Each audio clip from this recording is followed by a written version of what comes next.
Sabihin kahit magsisi pero hindi tinubos, di maliligtas. Pag tinubos nga tayong lahat, ang kaligtasan ay nakalatag. Ngayon, sasampalataya ka lang, magsisisi ka.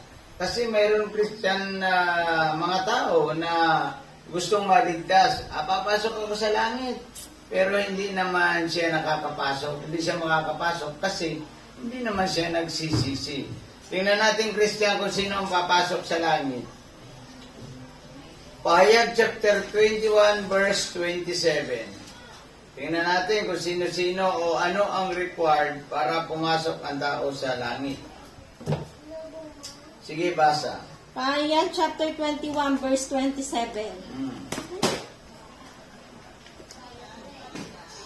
Sabi dito, ngunit hindi makakapasok doon ng anumang bagay na marumi, ni ang mga gumagawa ng kasuklam-suklam, ni ang mga sinungaling.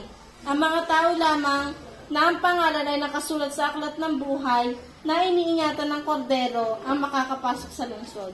Ayan nga, kaya nga hindi doon makakapasok ang marumi, kaya nga pinagsisisi ko kayo at talikuran nyo ang inyong kasalanan at tanggapin si Jesus para may sulat ang iyong pangalan sa aklat ng buhay. Maliwanag dito na kapag naisulat ang iyong pangalan doon, iingatan ng Diyos yun hanggang sa iyong pagdating sa kalangitan. Ikaw ngayon ay nakalaan sa buhay na walang hanggan.